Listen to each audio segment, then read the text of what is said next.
O psicanalista, ele se autoriza por si mesmo e alguns outros.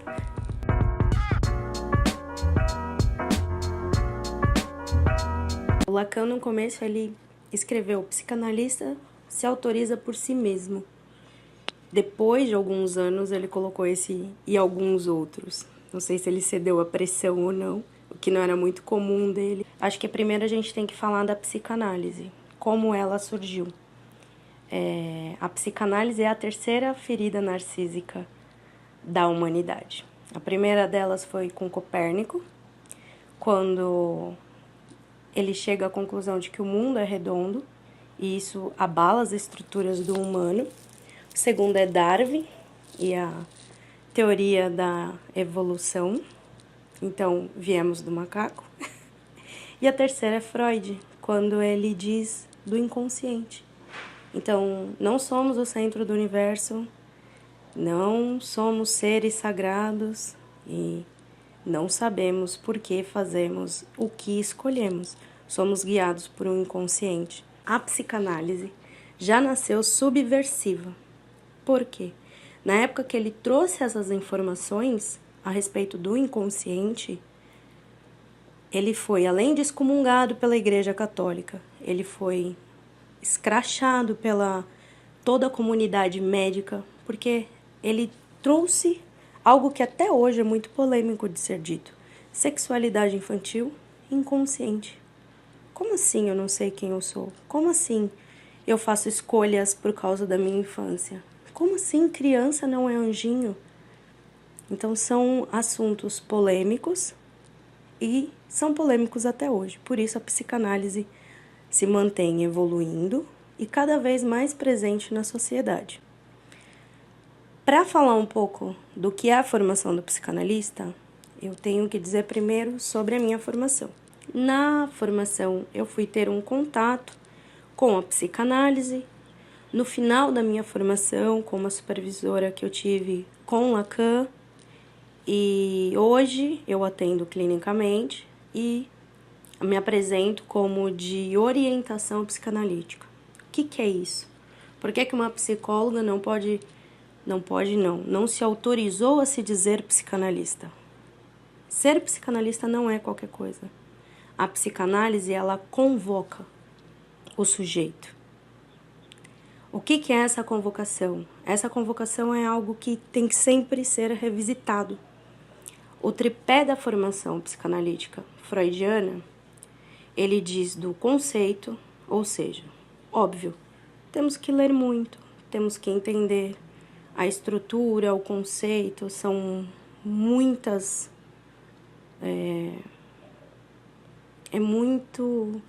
Nossa, não sei o que dizer sobre a quantidade de matéria, a quantidade de coisas que a gente tem que entender sobre o conceito. Os conceitos são estudos diários, são seminários que participamos, as escolas. Isso é o primeiro passo do tripé. O segundo é a análise pessoal.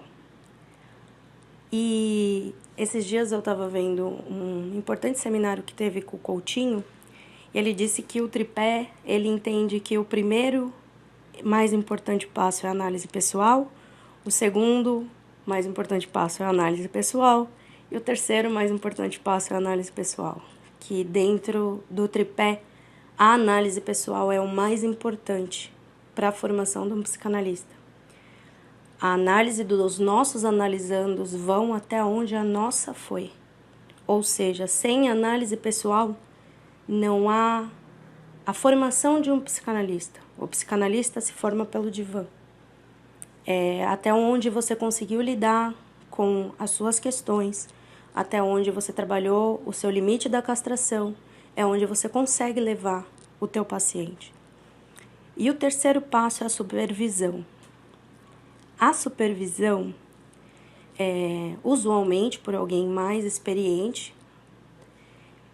ela é um passo importante, a escolha do supervisor, a experiência dessa pessoa.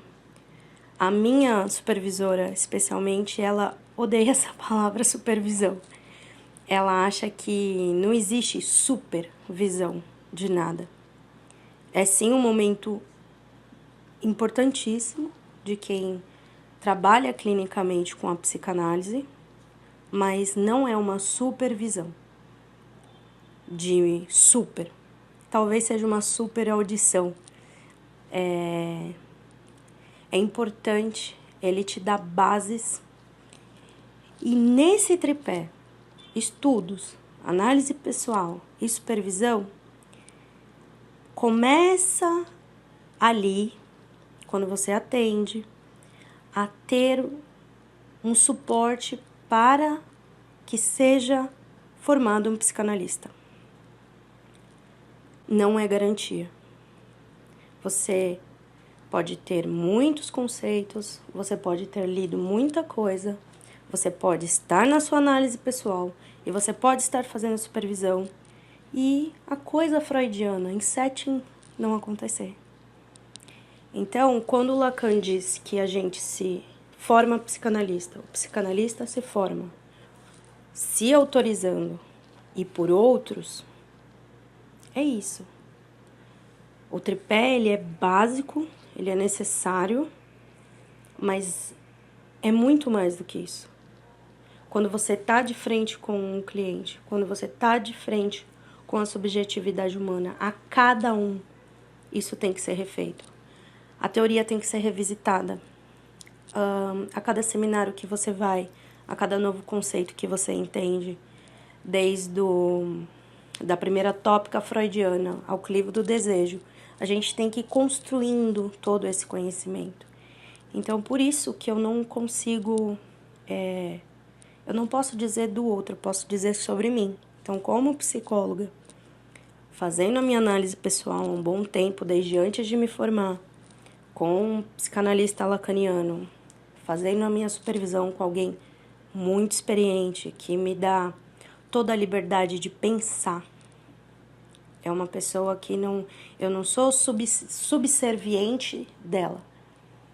Ela me coloca num lugar onde eu me sinto à vontade de dizer, onde eu consigo criar uma habilidade de escrever sobre o caso, pensar psicanaliticamente sobre isso, sobre que texto ler, que livro, qual é essa estrutura de personalidade, em que sentido a gente está indo.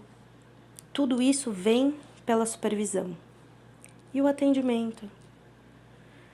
O atendimento são sempre experiências incríveis. Você nunca pode estar preparado para o que vem. Freud, durante muito tempo, ele falou sobre autoanálise. Acho importante a gente pensar na evolução que o Freud foi tendo até o final. Durante muito tempo a gente lê em alguns textos sobre a autoanálise. E ele vai evoluindo a ideia. Essa evolução da ideia é o que pôde proporcionar o tripé da formação do psicanalista. Porque, pasmem, no começo não tinha a ideia da análise para a formação do psicanalista. Tem um texto dele que ele fala sobre análise leiga, onde os psicanalistas, na época dele, tinham que ter medicina. Melanie Klein não era médica. Então, começa a se entender que não é por aí. Óbvio, para ser um psicanalista ou começar a adentrar o mundo da psicanálise, a Rodinesco diz: para ser psicanalista é necessário que haja cultura. Não é cultura em questão financeira ou das viagens ou do que você consegue alcançar financeiramente. É a cultura do que você se interessa, é a cultura daquilo que você lê, da história da humanidade, da história da psicanálise. A psicanálise, em que época ela nasceu, por que é que ela nasceu. A psicanálise onde o Freud teve a sensibilidade de ouvir a histérica e dali, da histérica, da interpretação dos sonhos, dessa escuta que ele deu, começar a entender que existe um inconsciente. E ele tá aqui, ele tá presente o tempo inteiro. Na troca de palavras, no xiste, nos sonhos muito mais. Então, teve a primeira tópica, a segunda tópica e foi se evoluindo. Então, no começo, quando ele fala de autoanálise, ele entende depois que isso, na verdade, não é possível. A autoanálise não é possível. Por quê? Porque o motor da análise é a transferência. Entender o que é a transferência, que é um conceito fundamental da psicanálise. Se você não entender o que é a transferência em primeiro lugar, depois você saber manejar essa transferência a favor do seu analisando, não é uma coisa simples. Entender o conceito, o manejo dessa transferência é o motor que faz a análise andar. Então, por isso que não existe autoanálise. Sem transferência não existe análise. Por isso que o tripé, o ponto da análise pessoal é o mais importante.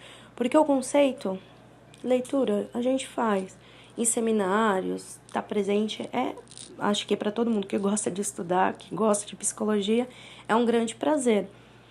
Mas não é suficiente. Fazer supervisão nem sempre é um prazer. A supervisão, ela te desloca. Às vezes você chega com uma certeza e um supervisor te relembrar que em psicanálise a gente não tem certeza.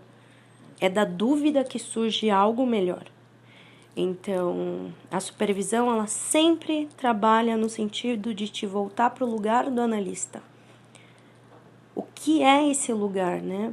O Freud começa a identificar isso, o Lacan escreve lindamente sobre o lugar do analista. Não é o desejo do analista. O desejo do analista, ele existe, mas o que deve sempre ganhar, o que deve sempre ficar em primeiro lugar é o desejo de ser analista. Ou seja, a formação em psicanálise é uma autorização própria. Eu acredito que os 5 anos de faculdade de psicologia, eles me deram uma base muito boa para que eu continuasse seguindo nessa formação que eu busco, em ser psicanalista. Mas o termo não é isso que vai mudar a minha relação e a minha ética. Esse conceito eu já entendi. A ética da psicanálise. O Lacan diz durante todo um seminário sobre a ética do psicanalista. O analista, ele não pode ter pré-determinado nenhum tipo de normatização. A ética da psicanálise não permite com que a gente assine embaixo desse contrato social. Eu não estou aqui para rotular, eu não estou aqui para normatizar, eu estou aqui para lidar com uma subjetividade humana. Então, o lugar do analista é o desejo de ser analista. O desejo de que a coisa freudiana aconteça aqui, dentro da ética da psicanálise. Da formação do psicanalista, quando a gente fala sobre os estudos e um conceito, a teoria, ela anda, apesar de muita gente achar que teoria e prática psicanalítica andam separadas. Na verdade, a teoria e a prática psicanalítica, elas andam muito juntas. Uma, na verdade, acaba reforçando a outra. Teoria, em grego, theoros, vem de... Na Grécia, quando se faziam aquelas festas, a festa era... o que é o teor? Eu não sei, vou trazer a Disney aqui agora. Lembram do filme do Rei Leão, onde tinha aquela pedra do rei e eles ficavam ali em cima? Aquilo é um teoros. O teoros é uma visão distanciada e privilegiada de uma situação. Uma festa, um evento, algo que está acontecendo. O teoros é a pedra do rei. É dali, desse lugar, onde você está mais distante, e que você consegue observar o que está acontecendo. A psicanálise é muito isso, o lugar do analista, ele está associado à presença e à teoria o tempo inteiro. Os dois entrelaçados. Um acaba conversando com o outro e evoluindo.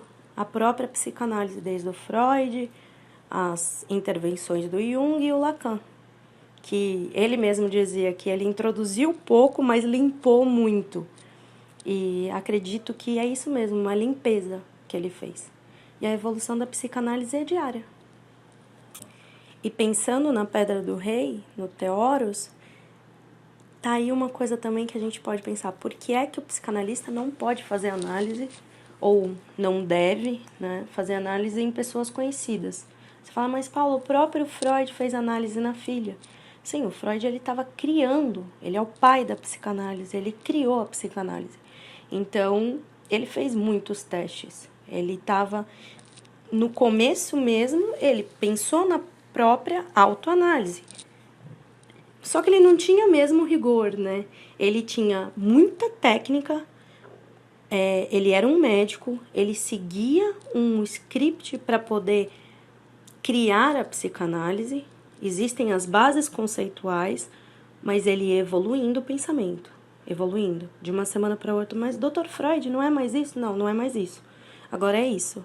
E agora é isso. E agora é isso. E foi assim, quem lê Freud sabe que é assim até o final. Então, quando ele entende que a autoanálise não pode ser realizada, porque o motor da análise é a transferência, ele faz a análise na filha, depois ele sugere que esse tipo de coisa não pode ser feita. Por quê? Ele usava um termo muito adequado. Ele falava a operação psicanalítica. Por que operação? Vem de corte. O Lacan usa o corte. É mesmo um bisturi. Você não consegue fazer o corte ou usar o bisturi, usar isso com pessoas que você tem sentimento. A coisa freudiana não vai acontecer. Nós não devemos analisar quem não está pedindo ser analisado. Nós não somos analistas dentro de casa, nós não somos analistas quando estamos com os amigos. Eles não acreditam, viu? Mas o analista, ele é no momento em que a pessoa deseja também a sua análise. Se você se propor a fazer análise em alguém que você já tem um sentimento, isso não poderá mais existir. Esse convívio não poderá mais existir. É um outro, mas o psicanalista não gosta do seu paciente? Sim, mas é uma outra coisa, que não tem nada a ver do que acontece da porta para fora desse consultório. O que acontece dentro é uma conversa diferente. Não tem julgamento moral. As pessoas conseguem dizer de coisas que elas nunca admitiram para elas mesmas em voz alta. Ou pior, talvez nunca nem conseguiram chegar a essa conclusão e pensar sobre isso. Então, não existe mesmo a possibilidade de ter intimidade e ser um analista dessa pessoa. Como a gente estava falando do Teoros, da Pedra do Rei, tem que ser desse lugar. Ele é um lugar privilegiado, ele é afastado, a gente olha, mas ele não está junto, ele está observando. É o lugar do analista. É talvez algo que se aproxime muito com a atenção flutuante, que o Freud dizia, que a gente tem que ter quando estamos dispostos a ouvir o outro em sete. A atenção flutuante é o que faz um inconsciente se ligar com o outro. E ali, você pesca uma coisa. O Freud fala isso, né? Eu pego uma coisa e dali eu espero que jorre o universo. É só na escuta flutuante de alguém que você não tem uma ligação prévia que a coisa analítica consegue acontecer. Ou seja, a formação do analista é muita coisa. Poder se autorizar psicanalista é análise pessoal, conceitos, teorias, seminários, supervisão, atendimento. Tem um a mais também que é dito, se você puder escrever sobre isso, é um a mais que ajuda. Os cartéis, né, os grupos de estudos, normalmente o Lacan chama de cartel quando são 4 mais 1. 4 pessoas e um escolhido, usualmente mais experiente, para poder estar ministrando os estudos de textos, enfim. Tudo isso é necessário. É o chão que a gente deve pisar, mas não é garantia. A garantia é na lida diária. É no manejo clínico que você consegue ver a evolução, ver a coisa freudiana acontecendo. E aí sim, com o tempo e com essas bases, se autorizar psicanalista.